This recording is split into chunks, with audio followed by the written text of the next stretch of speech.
Hello, everybody. Scott Golden here with the Golden Opportunities Coaching YouTube channel and the Pro Wrestling Logic YouTube channel. This is the NXT review for the 10th of May 2022.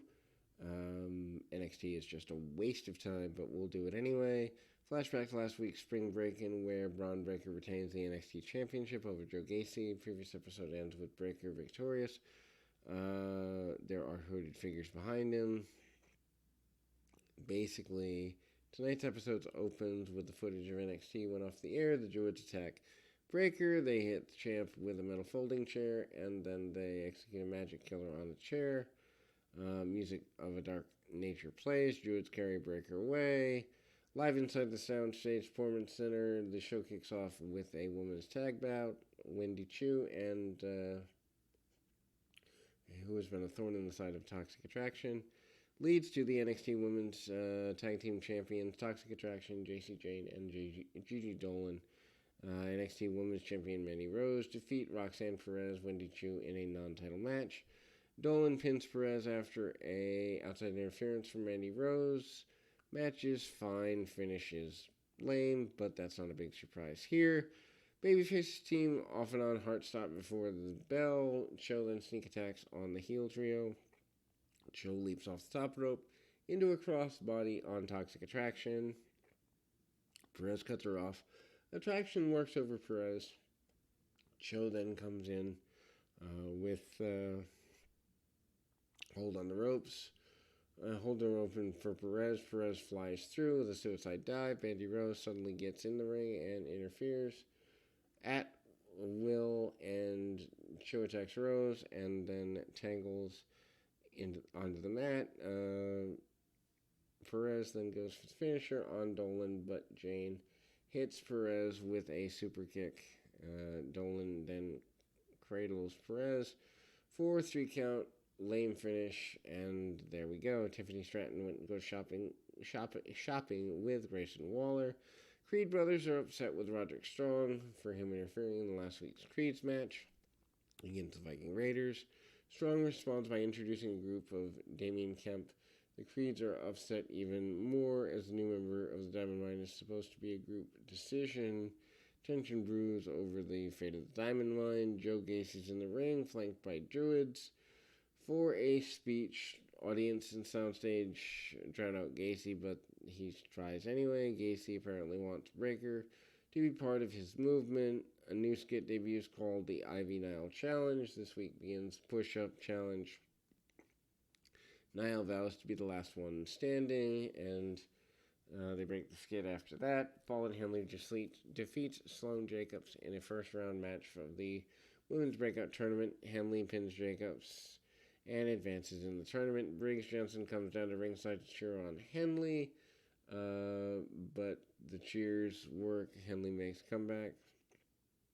High fives all around Henley, and then hits a running knee. 3 count later, and she has advanced. Santos Escobar is backstage with Legado del Fantasma and Mackenzie Mitchell. Last week, Fantasma kidnapped AJ Galante. Escobar cuts a promo, but basically is getting away with everything.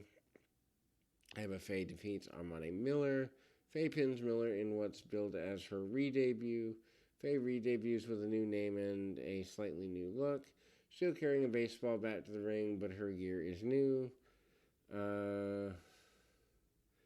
Although showcase for Faye, Miller gets in a little bit of offense. Miller cuts off with a headbutt by Faye and drops Miller into the gory bomb. Faye then climbs top rope and then jumps off with a swanton. Faye covers Miller for the pinfall. Solo Sikoa locks Carmelo Hayes and Trick Williams out of the building in a skit that doesn't matter, and then Cora Jade is asked if she's nervous to face Natalya tonight.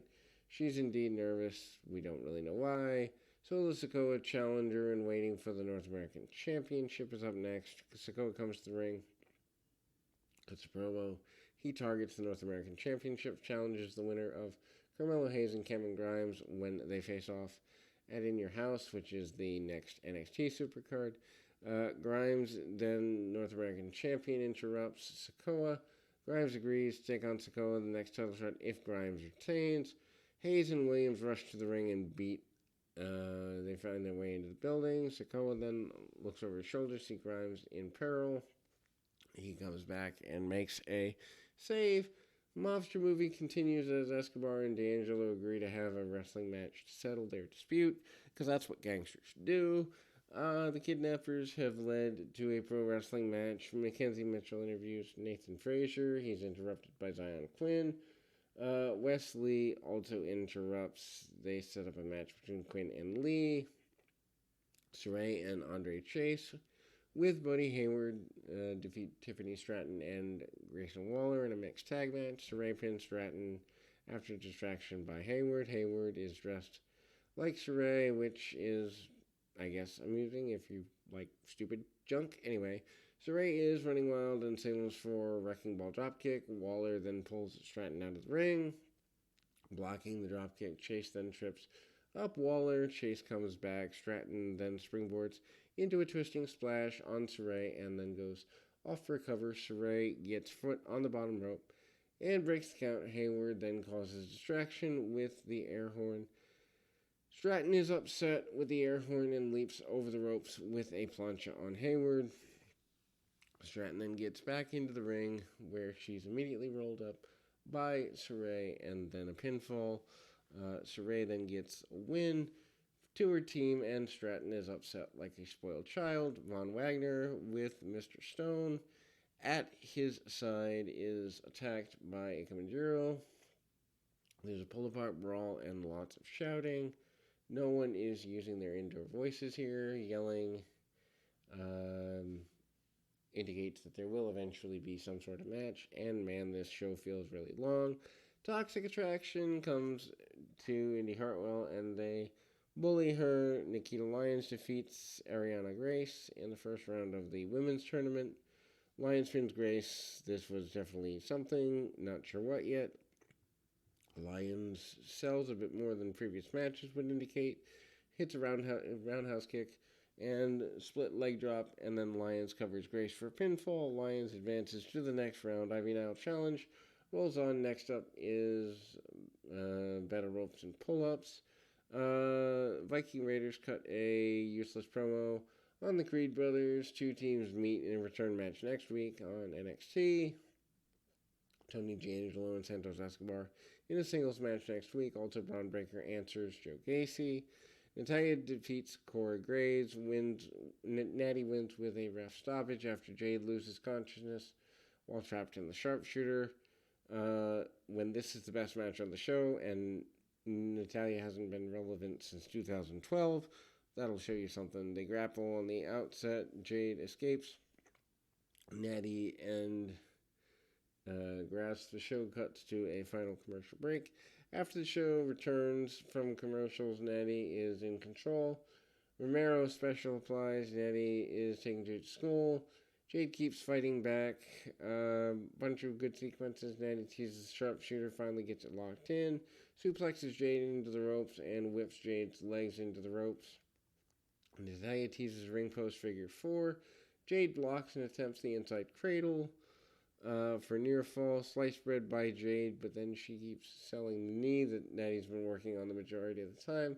Natty then kicks out. Jade then applies a sharpshooter for her trouble. Natty counters and she catches the legs of Jade, and Natty applies the sharpshooter. Jade fights and refuses to quit. Jade eventually passes out from the submission. Natty embraces Jade after the match.